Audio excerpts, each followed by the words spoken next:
Hi, everybody. Welcome to No Story is Sacred. If you've never listened before, basically we're four siblings who grew up talking about the art of storytelling.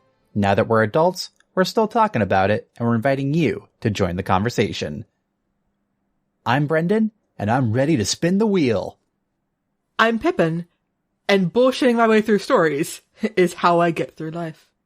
I'm Alex, and wherever this train takes me, I'm ready to ride. You're gonna get on that train and ride it? Is it the midnight train to anywhere?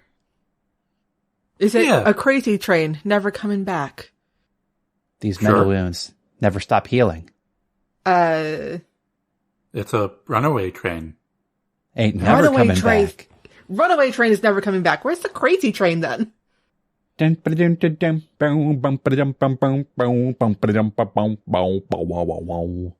point is, I'm with you till the end of the line. Wow. And we weren't going to be doing a Marvel What If episode this time around. Regrets. You guys said no. What are we doing, Brendan?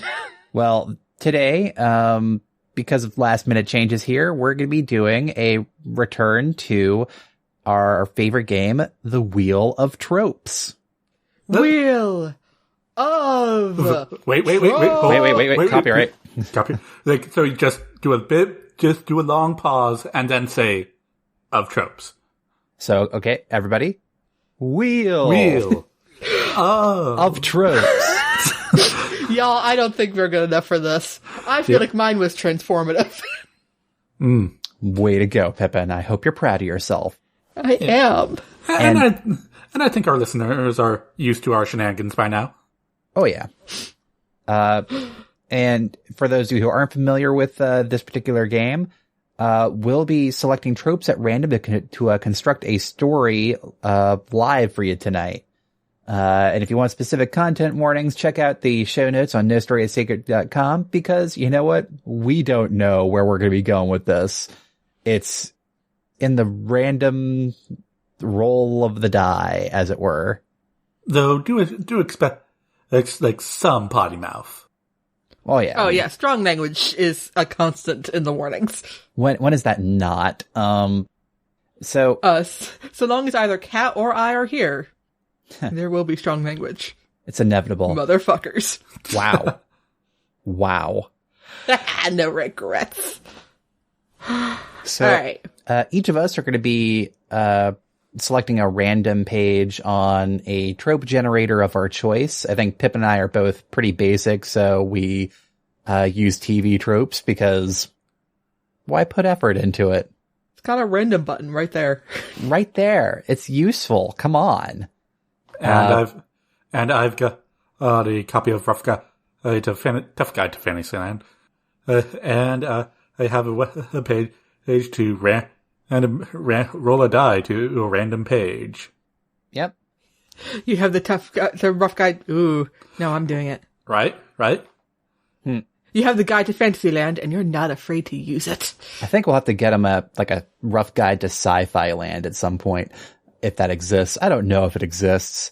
I wonder if there's a Tough Guide to Anime Land, and I bet you there is. Oh god, that's going to be a weird episode. Save that for the next time Kat's on. And we do Wheel of Tropes. It'd be great.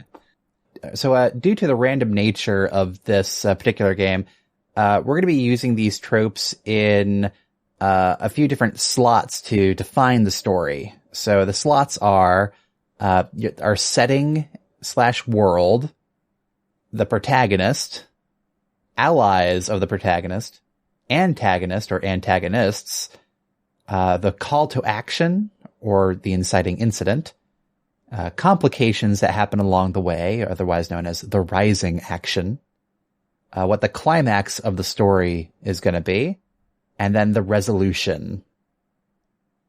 And so we're going to be doing random tropes for each of these. Who wants to go first? Me. Ooh. How dare you? You asked. Yeah, I did. So I'm going to hit random trope. She's doing it. And I've gotten wooden katanas are even better. Oh man. What is that? What is that in reference to? I think I get it. I've watched anime. But oh yeah, it is indeed. It looks to be an anime thing. Though it has examples all over the place, including professional wrestling. But basically, it looks like the moments when there is a sword battle. Mm-hmm. Someone has an actual weapon. Yep. And someone else has wood. Oh yeah. I'm sorry. I mean, I remember what Outlaw Star had the assassin that used a wooden sword. Yep. Did she? Oh yeah. Man, Outlaw Star's a great show. We should do that sometime. Hell yeah. What are we doing guys, let's stop the episode. We're going to be doing Outlaw Star instead. Woohoo! Based entirely on our memory of it. Space Cherry. I think I got it. There you go. Good job. Yeah. Anyway. So. And then, the wooden weapon wins. Of course. I mean, come on. It's badass to go into a lethal fight with a bit of wood and having the confidence therein. So, I feel like this could go into a few different slots. Sure. I just want to point out that, it's a sub-trope of, rock beats laser, and I love that. Oh, yeah. Well, cause it depends on which way you want to go with this, Pip. Cause you could have in the protagonist slot, for instance, you have maybe a protagonist that's taken a vow not to kill. And so that's why they do the wooden sword as an example. Or it's the antagonist. That's exactly what I was going to be like. Or you could twist it up. The antagonist has the weapon that should not be able to kill. But they're just that good with it. Wow, Pip, way to use big letters there. I fixed it. Did you though? So maybe elaborate on where you're thinking with this, Pip. Yeah, so the antagonist, one, katanas are even better. One, aesthetically cooler. Yep. And we gotta have a cool antagonist, otherwise what's the point? Cause, yes, I did just rewatch The Labyrinth for the second time this week, and therefore I have very strong opinions about how pretty your villain should be. If he isn't wearing tight pants and glitter, what's the point? But not everybody is David Bowie, Pip. God, it's so true and so unfortunate. But anyway, so he's there for the aesthetic, but also a story in which there are worse things than dying. Yeah, just being utterly humiliated by the person using the wooden sword. They're not even trying. They're not even trying, but also killing is wrong. And he is doing right. Ah. Through other forms of villainy. Don't ask me what they are yet. We haven't filled out the rest of the stuff. But yeah, that's my thing. Cool. Alright, so we have a weirdly pacifistic villain, but not too pacifistic to not beat some ass. How many people has Lex Luthor murdered himself? Plenty. I mean... Yeah, he did try to nuke away the California coastline. And he stole 40 cakes. and that's terrible. That's as many as 4 10s. Yep. That's terrible. Oh, man. I forget that meme exists sometimes, and then I remember, and I get so happy. It always brings a smile. Speaking of bring a smile, I hit a random trope. Ooh. And I got Crapsack World. I wonder where that will go. Yeah, not so many places to put it. Crapsack World is a horrible setting where anything that can go wrong will go horribly, horribly wrong, according to TV Tropes here. So, yeah, we're talking like post-apocalyptic world. We're talking grim, I guess. We're talking Mad Max. We are talking the real world in the Matrix. We are talking Repo, the genetic opera. We're talking Fallout. So I feel like I kind of just got slotted automatically into setting here just because I feel either setting or resolution, depending on the vibe of our story. I want to go with setting as the starting point here because if I can steer something towards Hope Punk, I will. Aww. Fair enough. It is your right to choose your slot. And that's what I'll do. All right. As for me, roll the dice. Roll the dice. And I got 20 free. Okay. A couple of options here. And since I'm using a book, I have a couple to choose from. How many? A few. Not going to actually specifically say how many, because I want you to live in a suspense. Yeah. Also, so that we can't try and force you to pick a number. Yeah. Listen, I don't think he should be able to pick. Otherwise, it's not truly random. I'm electing my randomness, and you can't stop me. Because are you going to make me not choose dragons?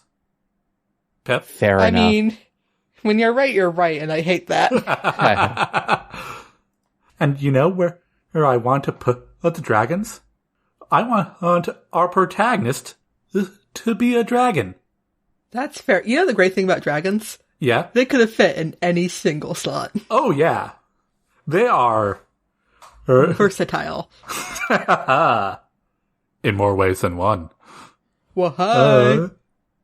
Somewhere out there's a chart of, in D&D at least, which creatures will sleep with which creatures. What's possible and, willing. And dragons will go with it for anybody. Yeah. Like everybody else, a bit more discerning. Dragons do not care. But you haven't watched Rick and Morty. No, I have not. Yeah, there's an episode that kind of addresses that. Alright, so what about these dragon protagonists? I'm assuming that they're dragons. And they're like who knows, maybe they can be dragons and that can take on human and shape. Maybe either they're a dragon descendant, or maybe they're just straight up, hey Fred, how are the wings today? Oh, how's your fire breath been? A little weak. Oh yeah. Kind of dragons. Like the Flintstones, but dragons. Yeah. In a crapsack world. Yeah. So the Flintstones. Yeah, so this is probably since crapsack world plus dragons equals probably that these dragons are being hunted to extinction. Oh. I was thinking something different, actually. Well, we can't say anything because we don't know what the call to action inciting incident is. That's true. It's just true. My mindscape, I guess because I mentioned Fallout before, is that, like, say you're in a world with, like, magic and technology and all that. What happens if the dumb humans nuke each other to death? Fire. Nuclear fire. And you know what? Dragons? They resist fire. At least I think they do. So, but they're like some of the survivors. But do dragons resist radiation? That is a good question. Somebody get the D&D writers on the line. We need an answer for this. Well, radiation actually comes from the word radiant. Oh yeah, radiant damage. It's not actually holy. It's nukes. Here's the thing that's a great RPG idea. Though, if the protagonists are dragons, and as was suggested, they're being hunted to extinction, by the antagonist who thinks he's doing good. Ooh. Right. Like, okay, Who's going next? Pip? Yes, because Kat is Sir not appearing in this episode. Or do we want to do a wild card? I think that would involve too much work. Fair enough. We have none of Kat's sources. That is also true. So I'm going to click random trope. Oh. You have a veto option. What'd you get, Pep? I got paranoia feel, but I feel like this trends us towards horror, and I don't like it. So I guess you could burn your veto. Yeah. Burn the veto! Oh, so now I get something I don't even know what it is. Tell us. Because we might know. Oh, bros, I think I broke it. Netorare? Oh, no, that is something else entirely. That gets an entirely different veto. It's a sex thing. Oh. It's a porn thing. Oh. Okay, yeah, auto veto. I read the first line and it was like, here's a Japanese, literally. I was like, oh no. Oh Christ. Okay. So, all right. So, put that in the warnings. Mention of that. I didn't expect to learn something today, and I hate what I learned. Oh. So now I've got detachable lower half. Okay. I mean, that sounds like it could end up being a sex thing, but let's just go with it's robot or whatever. It could be anything. It could be anything. I mean, you're saying a file kind of thing. So yeah, mutant. So mutant with it's like yeah, my legs are over there.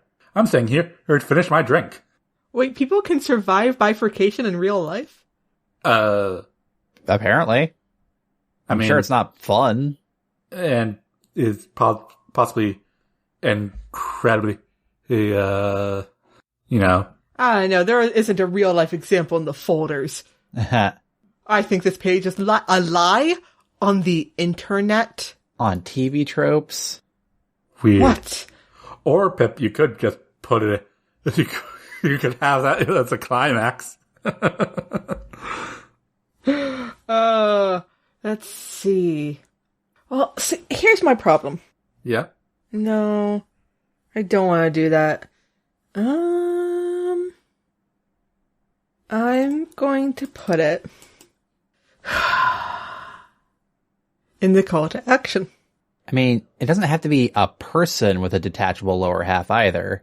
It could be like a talisman or object. We can play with this.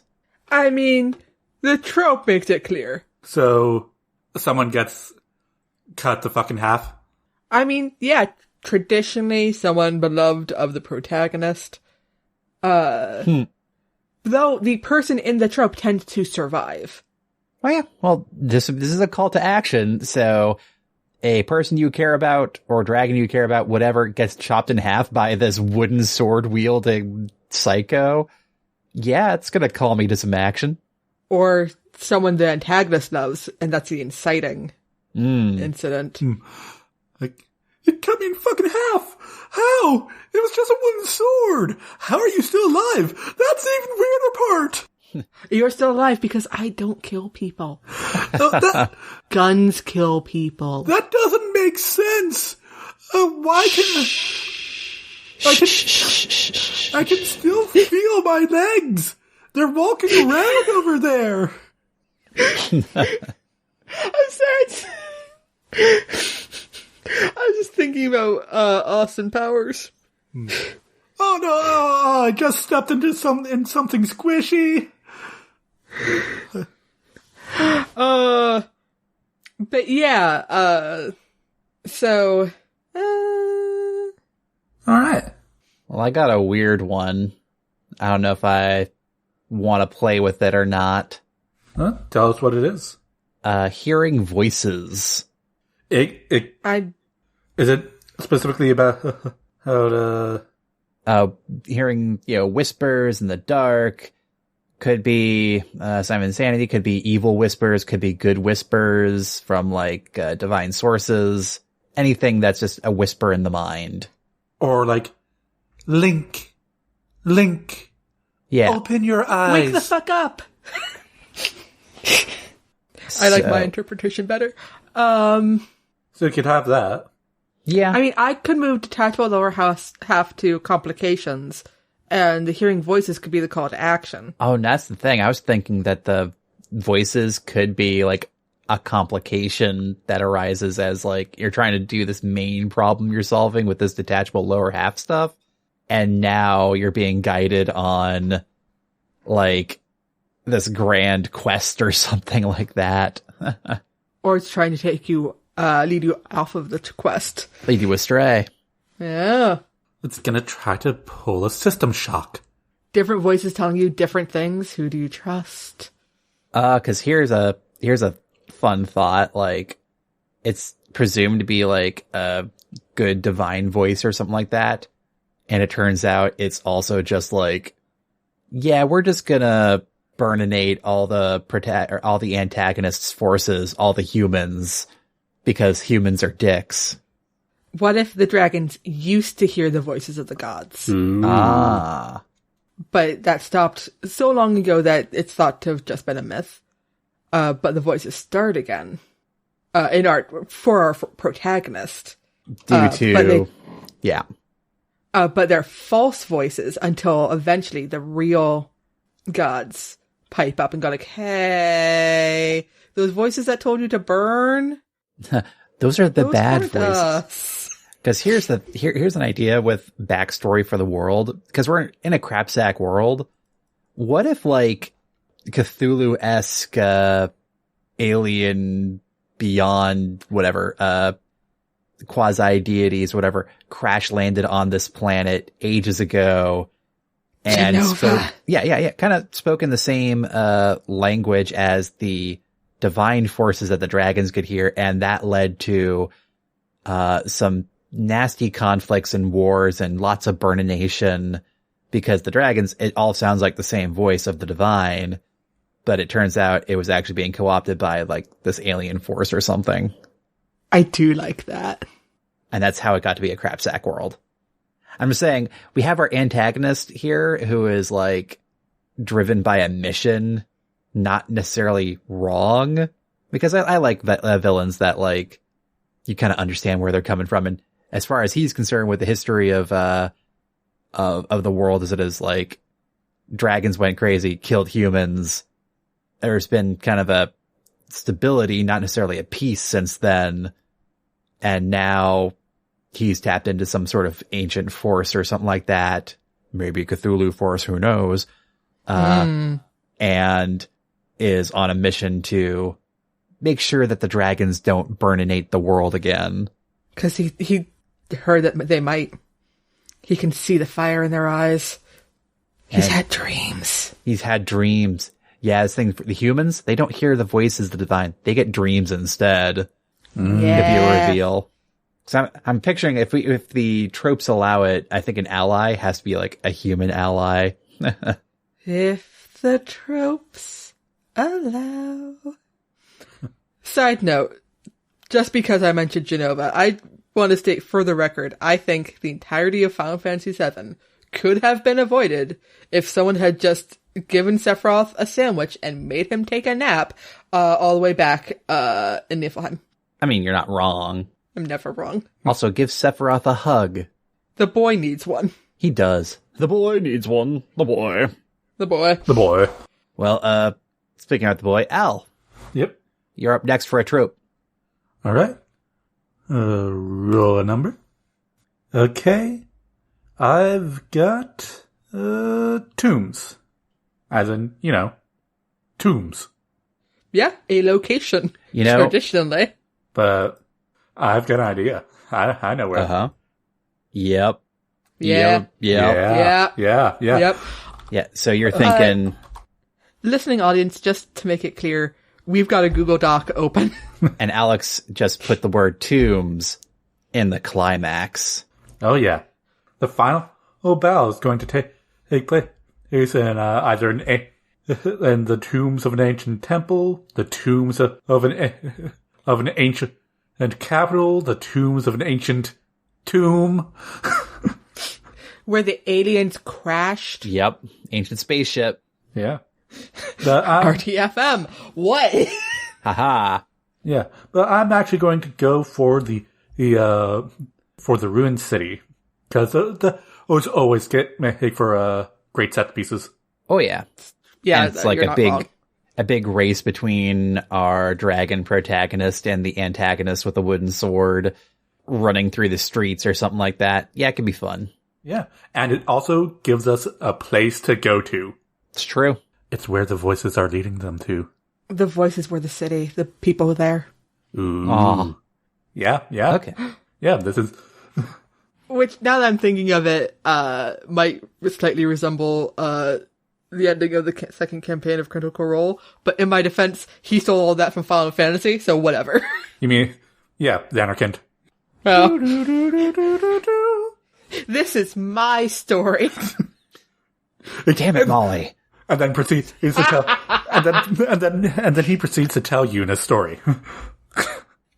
Oh, Christ, does he? I mean, Yeah, pretty much. pretty much. Oh, I should play 10. You should. It's actually a good game. Yeah, it gets I have it on my Switch. It gets crap for its voice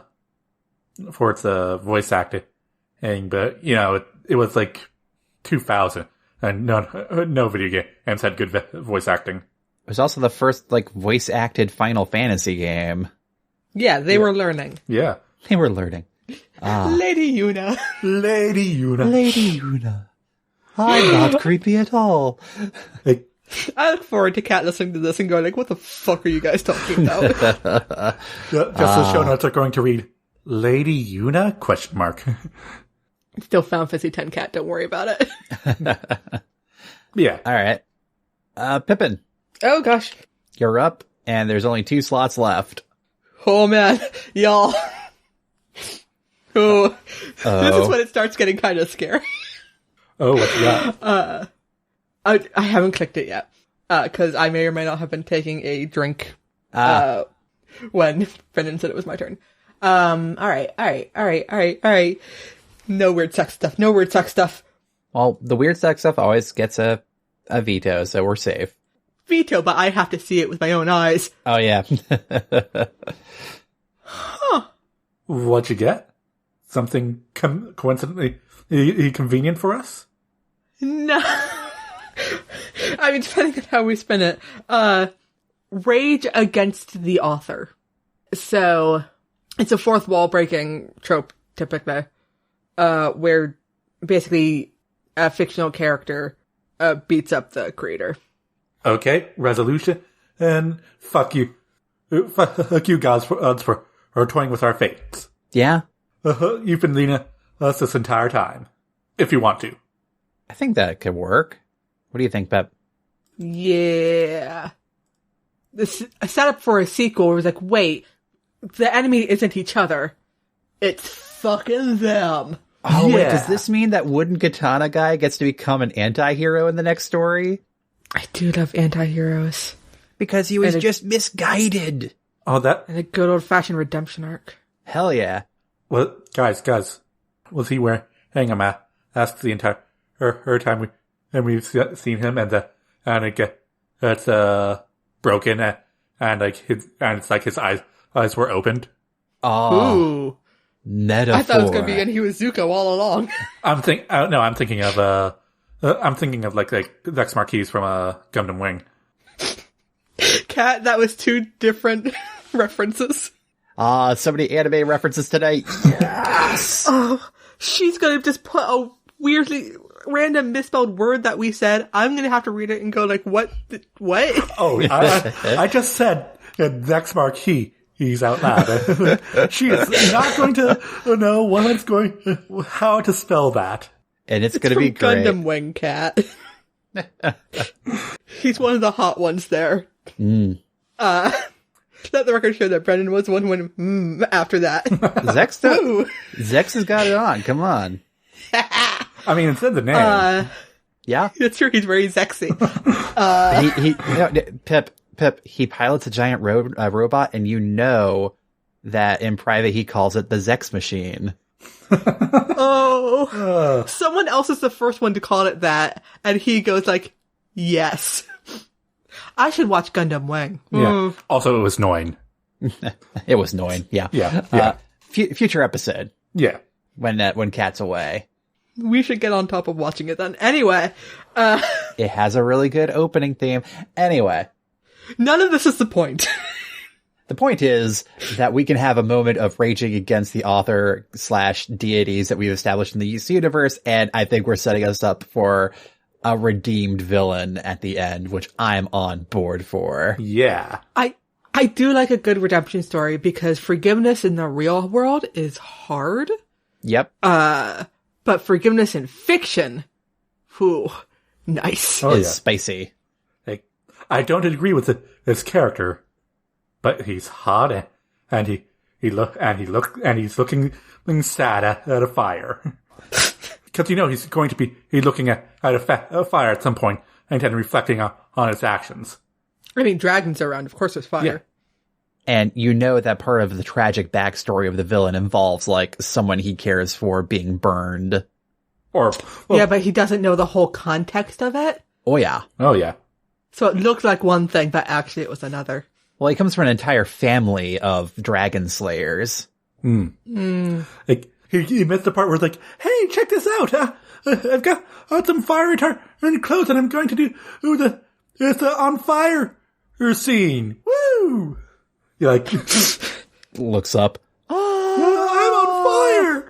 on fire. Okay, but he looks away when he goes, okay, put me out.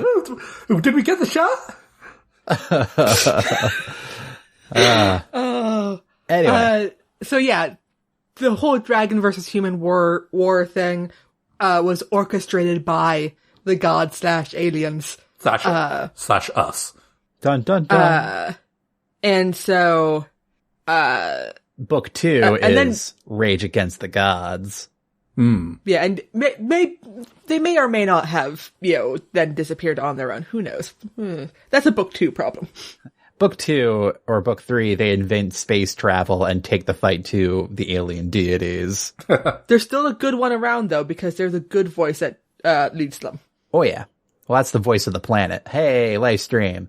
Final Fantasy VII.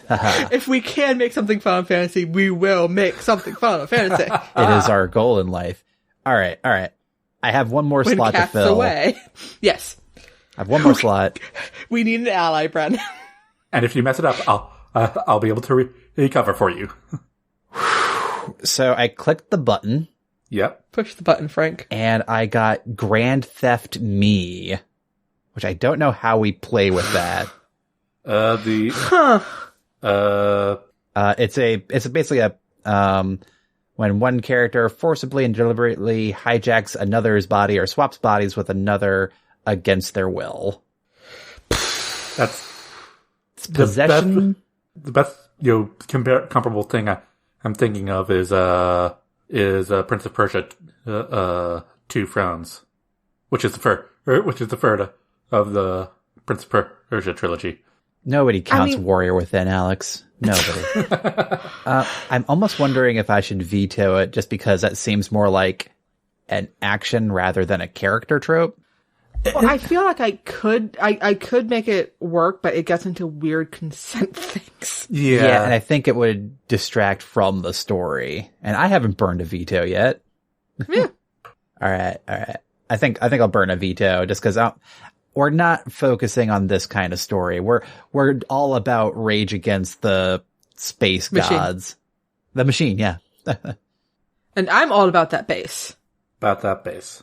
No trouble. This is another weird one. What is with TV Tropes tonight? I don't know. What'd you get? Cumulo Nemesis. Though, to be fair, it's a great word. It's basically like an enemy in a video game that's an angry cloud that like will shoot lightning at you or whatever. All hail the glow cloud. Yeah. Like, so, Old Man Winter? I don't mind him. No, that's Old Man Trouble. Oh, yeah. Old Man Winter. No, wait. It could be like a familiar of our protagonist. is like a little like wind elemental. Oh, the good voice doesn't have a corporeal form. I am the wind. So, when they do see it, it's a thundercloud. Yeah, so they're not sure if it's the good or the bad, because it is a thunder, it's scary. But it comes as a voice to the dragons, but that same cloud appears to the antagonist in his dreams. Ooh. Because we established that the humans can hear the voices, the voices, but not while they're waking, only in their dreams. Yeah, it's like a subconscious thing, and dragons, being more magical, are just in tune with their subconscious. Yes. I fixed it. There we go. Yeah. It sort of cuts out the nemesis part, but that's where the worry of, are they on our side? Are they not? Yeah. Oh. Whose side are they on, And really? these aren't the only allies of the protagonist, to be clear. And also, we can, and they're the nemesis of a wooden katana. True. Maybe of the other gods. Or maybe they're playing a game of their own, and we learned about that in book 2. Ooh. I feel like that's a book 3. Yeah. No gods, no kings, only dragons and humans. All hail the glow cloud. Like, would you kindly save this world? Oh. Say that reference out loud, because Kat's not going to know it, and I'm not going to know off of her guess. It's Bioshock. Thank you. reference, joke, reference. We're throwing them out left and right tonight. It's an all-you-can-reference buffet. Wait, is this Wheel of Tropes full of tropes? What? Weird. Okay. So let's review the story so far. We have a crapsack, like, post-apocalyptic world. That's our setting. Yep. Dragons for the protagonist. Yep. A cumulo-nemesis ally. Yeah. Our antagonist is someone who believes that wooden katanas are even better. They are. The call to action or inciting incident. Detachable lower half, which we haven't really speculated on too much yet, but we'll get to it. I think someone just dies. Yeah. or is Gravely. very severely injured. Yeah. And it turns out at the end they survived, because you can survive bifurcation, or so said that TV trope page. I mean, we have dragons or dragon people or whatever. Magic's a possibility in this world. We want to avoid fridging. That's true. So detachable lower half is the call to action.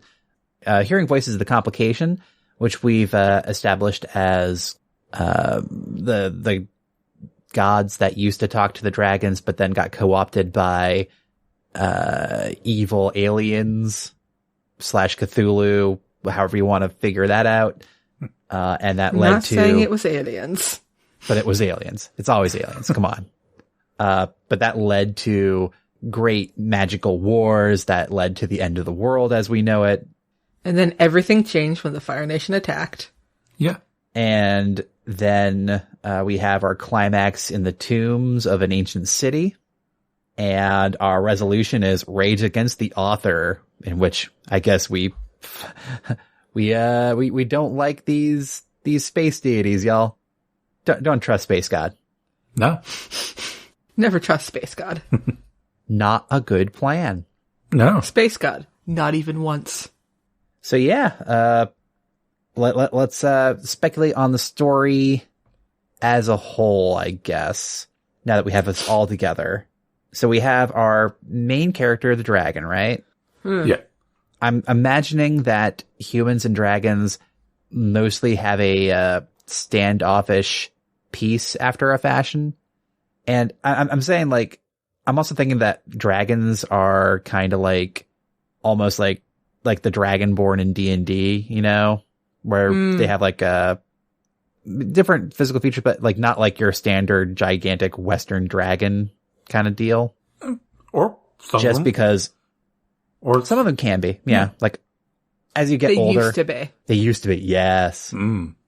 Because here's the thing, like trying to write action, like a main character that's a dragon and all that.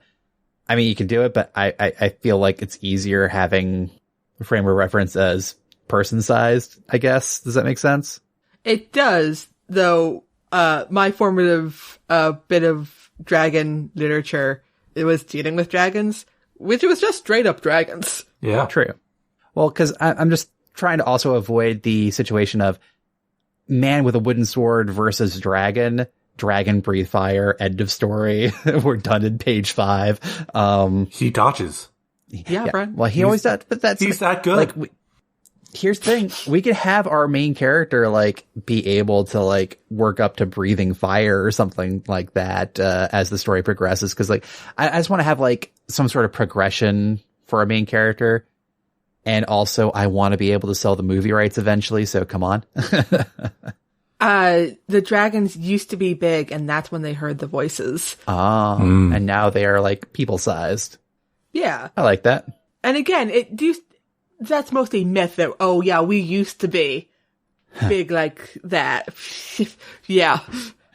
Sure, Grandpa, sure. That, you know what that means?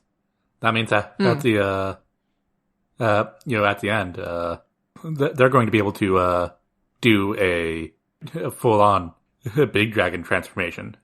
They find the bones of a giant dragon in the tombs. Oh. Ooh, that too. The old stories were real.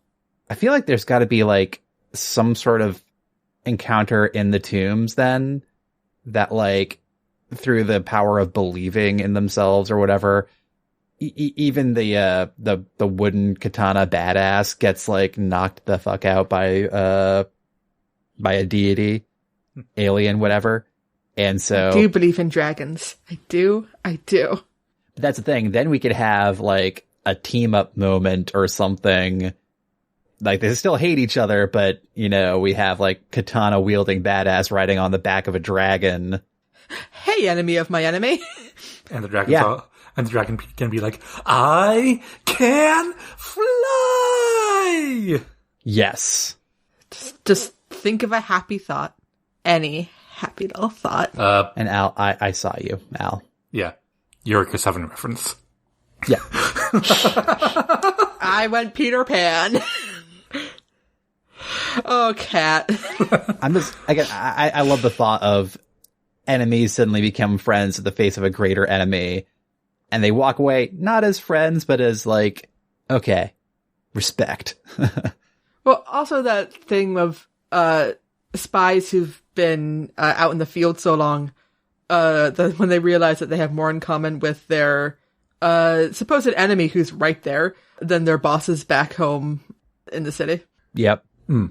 So actually, speaking of bosses back home in the city, I'm imagining that our wooden katana badass guy, what if he's an assassin and is just trying to take out high profile dragon targets for the human clans or whatever? I mean, I said earlier that he doesn't kill. And this seems more like he's on a personal mission. Because he had the dreams. Okay, so he has the dreams and all that, but for at least the first half of the thing, it's going to seem like he's the one calling the shots. Yeah. I'm just wondering what's this wooden katana badass doing that also involves detachable lower halves? I mean, there's always eco-terrorism. Well, what's his goal? Well, the climax is at the tombs, so he's trying to find the tombs. And the clues are with the dragons, who he conveniently hates. So he's trying to change the current world order. Yes. So he's trying to acquire power to basically lift up the humans and their society, right? Yes. So the inciting incident then is basically a robbery gone pretty darn wrong. But he still gets what he was after, but can also feel pretty conflicted about it later. Right? I feel like his actions or his goals are not necessarily wrong. Yeah. Yeah. No, again, that's why he's a sympathetic villain that gets to get a redemption during the climax, even technically. Again, see ride on the back of your dragon enemy to go and kill God. Yeah. It's sort of how Killmonger wasn't wrong. Yeah. And he's going to be there are going to be moments he's do you understand? I take no pleasure in this, as he is about to completely annihilate you. Yeah, like that. Yeah. He's like a less bloodthirsty Killmonger. They're both trying to get to the city because the city has the answers to whatever their questions are. And it's just when they get there, they realize that, oh, fuck, we were both wrong. Yep. Because I think what leads our protagonist on the adventure, I'm almost picturing, like, I love the idea of, like, a dragon who happens to be, like, a museum docent equivalent, but is realizing the significance of whatever magical MacGuffin got stolen in the robbery gone wrong that resulted in somebody being bifurcated. Oh, jeez. It happens more often than you think. Oh, like, what if there was, like, some sort of magical trap or something like that in the reliquary museum, whatever, that has the magical MacGuffin that our antagonist needed, and it set off during the robbery gone wrong, but it, like, befell one of the dragons instead, like our protagonist's parent or something, who also works in the museum because, again, dragon nerds. Yeah. What if the trap was set up for a different kind of species? Oh. Where they would have been fine. Huh. But due to the stature of dragons or humans or whoever befell this trap, I've lost track, it fell in the wrong place. And thus, bifurcation.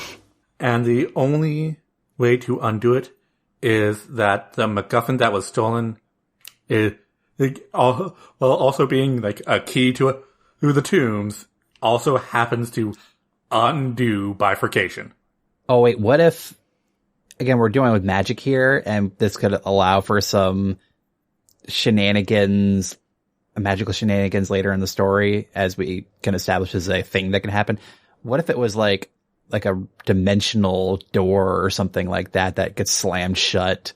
So, like, half of the person's body is in another dimension and half isn't, or something like that. So, yeah, they're still alive, but they literally can't leave the spot they're at. Otherwise, bad stuff happens, namely full-on bifurcation that you probably can't survive. Yeah. Side note, bifurcation is a fun word to say. Oh, yeah. It is. And in that regard, I have no regrets. So, like, that kicks off the protagonist to go off and retrieve the MacGuffin because, you know, they have the person they care about back home that, you know, will surely die eventually. People at home are taking care of them. That also ties up resources of the Dragon Clan so that only the young warrior is able to go and retrieve the MacGuffin. The young warrior is the one who goes because the young warrior is the one who still believes the old stories. Who wants to believe the old stories. Like, nobody in the clan seriously believes it. But it's a cautionary tale. Calm down. Yeah. But he really wants to. And then, you know, there's this storm cloud that, you know, follows him around. And is that concerning? Maybe, maybe not. The world's kind of crap sack. Yeah. Yeah. And they have to have a serious discussion about their security protocols afterwards. Yeah. Because here's the thing, like, maybe they're like a wandering tribe, so like this weird dimensional door security measure is like the best they could manage, yet because our wooden katana guy is so freaking talented and fast, he just gave it the slip.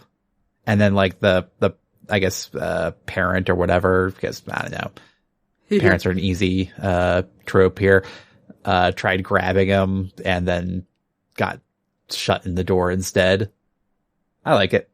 Many possibilities. And then, of course, we have the well-established hearing voices of the gods and the big fight in the tombs. I'm just, I'm picturing like what happens when the equivalent of an alien like Godzilla is attacking in this ancient tomb, and that's when the hero and our antagonist kind of have to look at each other, look at Godzilla, look at each other, and begrudgingly like shake hands. Because at the halfway point, there's a fight between our protagonist and the antagonist in which our protagonist loses badly. There was a firefight. He'll lose. I have no regrets. They'll lose twice, and on the final fight, win. Yep. Hey, that's a trope too, man. Oh yeah. All right. Well, we've been talking for an hour. Weird how that happens. Yeah. We can make stories without Cat. Yeah. Good job, us. And as with tradition with these games, also, sorry, I'm just going to be forcing this along. Yeah. The tradition with these games is to give it a name, and by playing,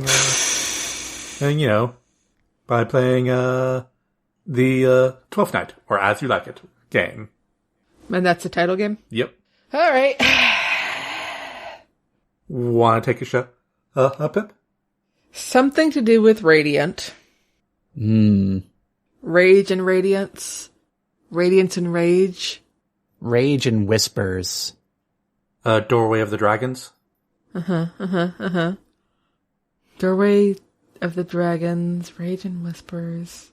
You got knocked the fuck out. Mama said knock you out. Zex Machine.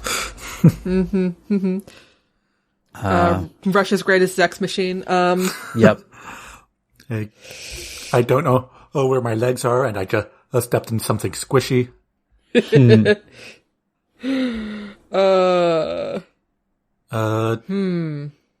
of the Ancient... Race to Radiance.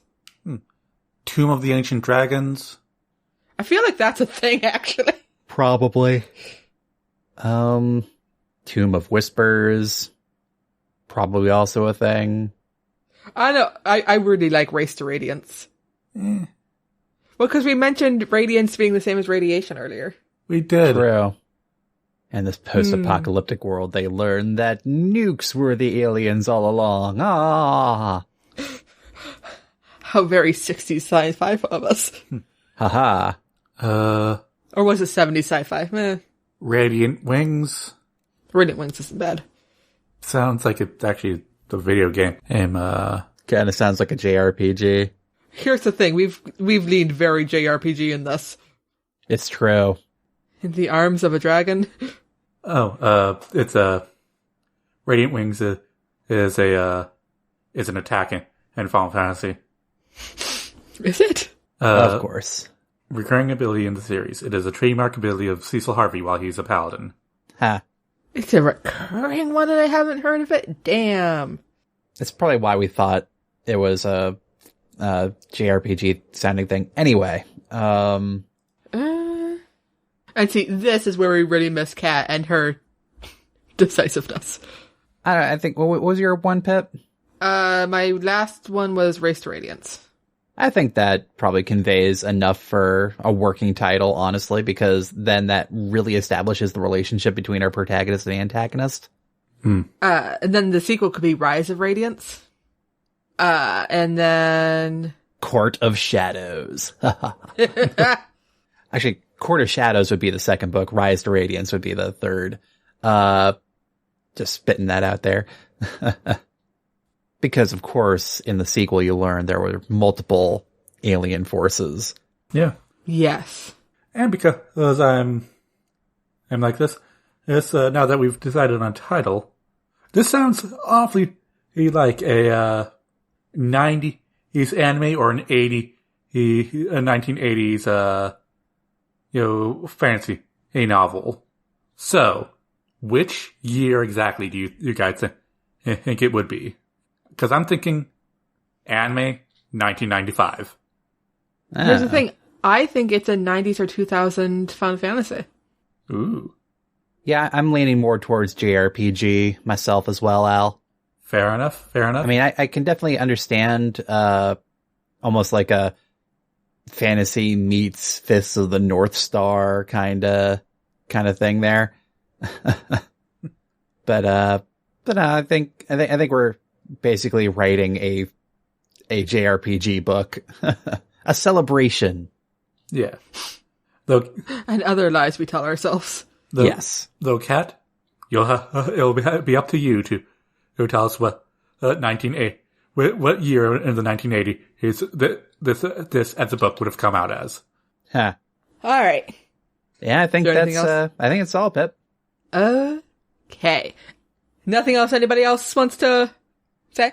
I don't really have anything online to plug yet. I'll see if I have any online shows coming up, or at least videos of performances after the fact, maybe. So keep up on that. Maybe something will come up, maybe something won't. I don't know. Kat's got some short stories out. Go read them. And she did a reading of one of her short stories for someone. And they're flash fiction, I believe. Yeah, that. And it's available online, so you should go give it a listen. She was very proud of it. Oh, yeah. And I haven't watched it because it looks scary. All right. So if that's all we got, as always, if you have an idea or prompt to submit, head on over to nostoriessacred.com/submission. Follow us on Twitter at nostoriessacred or send an email through contact@nostoriessacred.com. Your hosts have been Alex MacDonald, Brendan MacDonald, Pippin MacDonald, and on occasion, Catherine Crichton. Aha. Editing for this episode done by Brendan. Transcript done by Ashley DaCosta. Art by Jay Wolf. Show notes and transcript are available at nostoriessacred.com. Thanks for listening, everyone, and please rate, review, and subscribe to No Story is Sacred. You can also visit our Patreon page to support the show and get neat rewards at patreon.com/nostoryissacred. See you next time when we talk about the 1986 movie, Labyrinth. Maybe. Until then, where no story is sacred and any story can be changed. I'm Pippin. I'm Alex. And I'm Brendan. And we're No Story is Sacred.